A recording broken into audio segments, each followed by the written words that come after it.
Hello again, everyone. Edwin Learnard back once again. In this YouTube astrological segment, I'm going to be talking about astrology and the death of Winston Ortiz. Now, some of you may have heard there was a murder of a young man in New York City, in the Bronx, New York. A very appalling, heinous crime.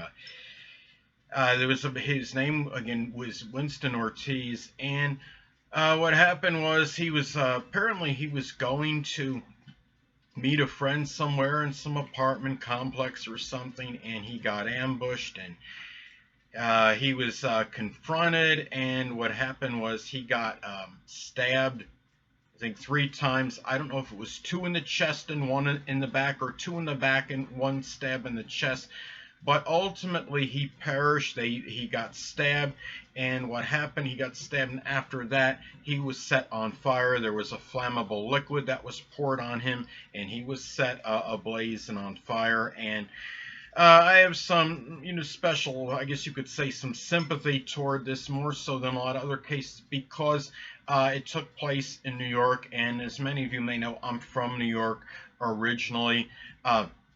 The person, Winston Ortiz, my understanding was he was very passive, gentle, amicable, very nice person, and really, the thing about this was he was somebody that was practically defenseless in this situation. And there was a post I saw on the Facebook wall, I believe it was of his mother, and somebody had posted stating something like that. Do you really think this person was really going to be able to defend himself? And this person was somebody that was really very quiet, not exactly, I guess, very loquacious, a very quiet kind of person. I'm sure very benevolent, and somebody that really, I mean, just dying unnecessarily.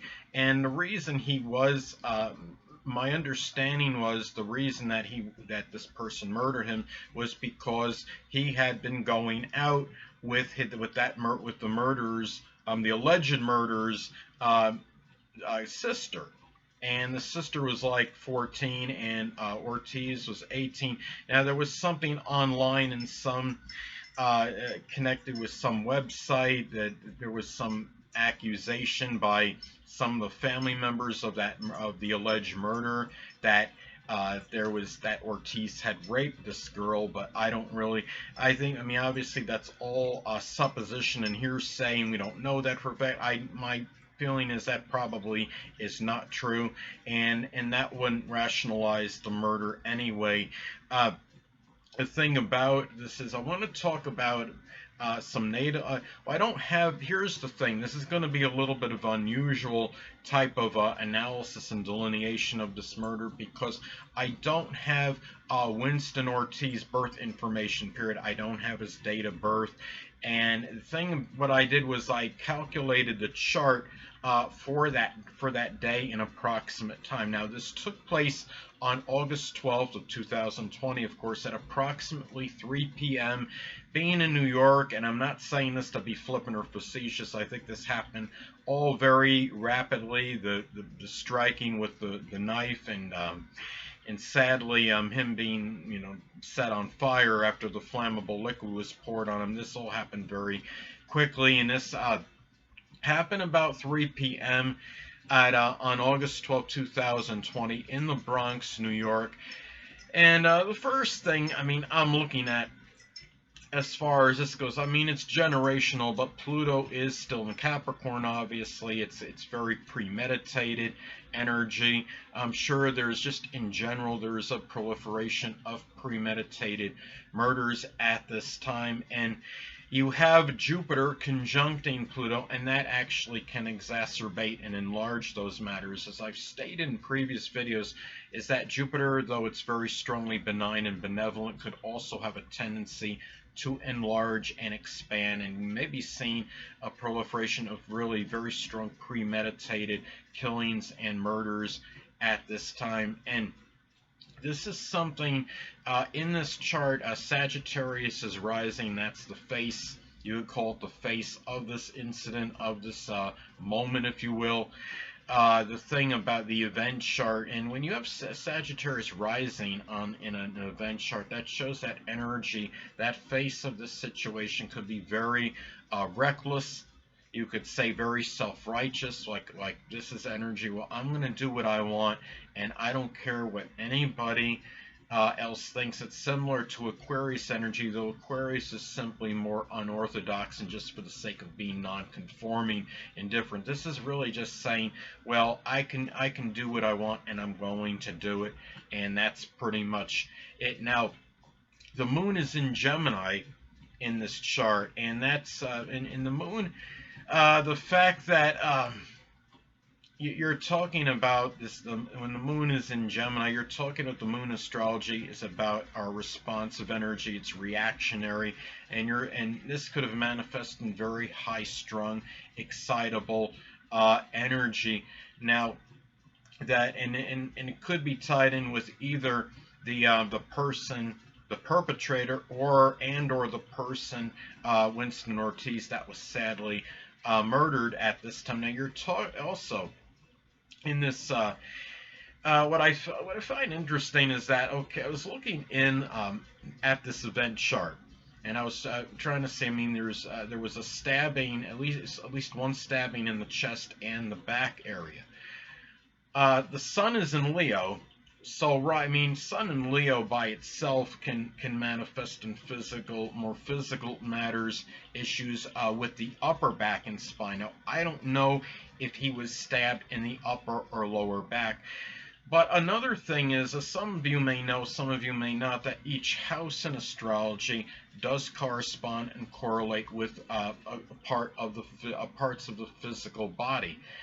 Now, in this event chart, Chiron is in Aries in the 4th house. Now, I mean, for one thing, naturally, I mean, when you have that placement in an event chart, that could be an indicator of some suffering at the in terms of one's end of life, and one that can be very volatile and truculent, being in Aries. But the 4th house in astrology corresponds with the zodiac sign Cancer, and also the chest and breast area, and Chiron can be about physical wounds, and these were ones of a volatile nature, being in Aries. So that's an indicator of the wound, at least one wound to the chest. As I stated before, I don't remember if it was one stab to the chest and two to the back, or vice versa.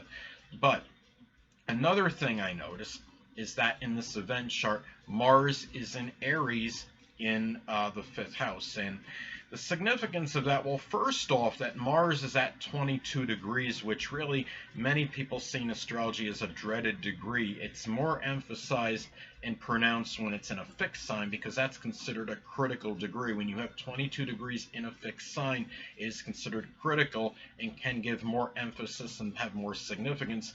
But for those that believe the 22nd degree is that dreaded degree, regardless of sign that it is in, it is considered the kill or be killed degree in astrology. Mars is in truculent Aries at 22 degrees in the 5th house. This was an assault that obviously, and murder that gained, I mean, the 5th house can be about personal popularity. This obviously didn't help the person's personal popularity. It did, but in an adverse way. But also keep in mind, the 5th house, as stated before about the houses, each house corresponds with body parts in astrology. The 5th house can correspond with the heart and the upper back, because it is the house that correlates with the zodiac sign Leo. Now, the thing about it is, having Mars in that 5th house in the event chart can manifest in times of an injury to the upper back. Now, I don't know if it was the upper back or the lower back, but it wouldn't surprise me if it was the upper back. And having that sun in Leo as well could also perhaps reaffirm that theory. But that, again, that is something I don't know 100%. But another thing too is that you're talking about, I mean, another thing I noticed in this event chart is that you have, I mean, looking at The 10th and 4th house, you're talking about, that's at 22 degrees as well. The kill or be killed degree, 22 degrees on the fourth house. Well, the fourth house cusp in the event chart is at 22 degrees Pisces, and fourth house in astrology can represent the end of life. And you're talking about a life that did come to an end. And the fact that it's in Pisces makes it more confounding and confusing. This is when you're talking about kill or be killed in astrology, a lot of that really is not always literal, I wouldn't think. I think a lot of it is more of a figurative sense. It's like, I'm going to do this no matter what. If it kills me figuratively, even I'm going to do this where I'm going to basically do everything but die trying, doing something with a lot of fixated and obsessive energy, relentless energy, where there's a lot of determination, where it's going to be done no matter what, even if by chance it might kill me in some isolated cases. But you understand what I'm saying. So when you're talking about this 22nd degree of Pisces on the fourth house cusp, you also have Neptune is conjunct the fourth house cusp in this event chart, which could be an indicator of the end of life. It's dissolving energy.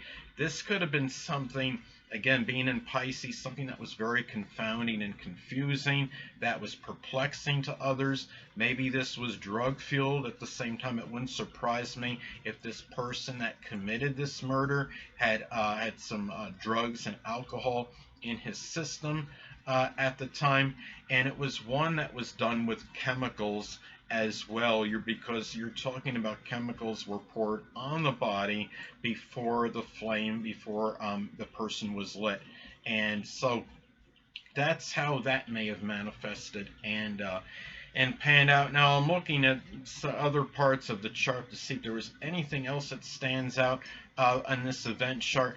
Now in the event chart, Mars makes a relatively tight square, a pretty tight square to Pluto, and when you have Mars square Pluto, and when Mars is in adverse aspect to Pluto, that could indicate very ruthless, brutal energy. You're talking about Pluto in Capricorn, which again could signify murder that is very strongly planned and premeditated. You're also having, when Mars is I would say, even when especially when it's in opposition, it's not the case in this particular instance. But like if Mars is an adverse aspect to Pluto, that could be, I mean, when you have it like in an opposition as an example, that's real. I mean, especially in opposition where you're trying to where the control of that anger is very hard to find and is very out of reach. And if you have it in just an adverse aspect in general, it tells me when you have those energies that are adversarial, Mars and Pluto, it tells me not only is it could be very ruthless anger and destructive anger, but it is kind that you really have trouble getting control and power over. So this was something where this person that did this, obviously at this time, had a lot of difficulty in trying to restrain his anger at this point in time. And the person apparently went to this building or whatever about 10 minutes, I believe, before Winston Ortiz actually arrived there. So this was very plotted and very strongly planned out at this time. Now, another thing I noticed, that the ruler of the 8th house in this chart, the zodiac sign Cancer, falls on the 8th house of death in this chart, and it's the moon in Gemini conjunct the 7th house cusp of open adversary. So it's really somebody, I mean, that's an indicator that the death was going to be by an open enemy, and I'm sure this person saw himself as an open adversary to this other person. Now, Gemini is on the 7th house cusp, and the moon is in Gemini conjunct the 7th house cusp. Now, it makes me wonder if maybe sometimes when you have an event chart like this, the 7th house cusp, you're talking about the open adversary, and the person that killed Winston Ortiz, you could perceive him as that. Uh, maybe is a Gemini Sun, Moon, or Ascendant person, or may simply embody Gemini type characteristics. Somebody that's going to be very unpredictable, mercurial, contradictory, high strung, excitable. It could be somebody, and with the moon conjunct, it's someone that obviously let the emotions, those manifold Gemini emotions, going all over the place, not very sustained emotional energy. I should know something about this. I understand about emotional versatility. I'm not a murderer, but I understand about moon and Gemini energy is what I'm saying, because I have my moon in Gemini, and that could manifest in very strong emotional versatility. So the energy with the emotions at this time was likely ones that were going from one. You had a lot of different emotions and feelings going on at this particular moment. And another thing I'm looking at too is that the ruler of one of the rulers of the fourth house cusp, which is Pisces. Well, the first one of them is Neptune in the third house, which is an indicator at the end of life, coming from some involvement, just going in a short journey in your neighborhood, which is basically what transpired. And the other ruler is Jupiter in the second house, and it's conjunct Pluto, and that's an indicator that end of life coming through a murder at this time. And really, this is I don't. It's not coming up on here. I don't see it on here, but I think the Black Moon Lilith may have also been at 22 degrees Aries at this time. That kill or be killed degree. The Black Moon Lilith energy can be really malevolent and very nefarious. And you're talking about an Aries, the sign associated with combat and volatility, and also Aries being associated with Mars, of course, being connected with sharp instruments as well. So you understand that the Black Moon Lilith at the time, I believe, was making a very close conjunction to Mars as well. So that even increased volatile energy in this event at this time. Now, there's really nothing, really not much else it really had to say about this as far as this event chart goes. And again, I don't think I said it earlier, I would like to offer my condolences to the friends and family members of Winston Ortiz. I have special compassion for this situation, his death, because again, I am from New York originally. Myself, I'm from Long Island, Nassau County, New York. And if anybody sees this video, I know I have my comments disabled, but write me on Facebook if you happen to find out the birth date of Winston Ortiz, or even the one of the alleged murderer, and I could try to maybe do a like a solar sunrise chart on that, on one of those people. So anyway, people, that'll conclude this YouTube astrological segment. Until next time, people, Edwin Learnard saying stay well.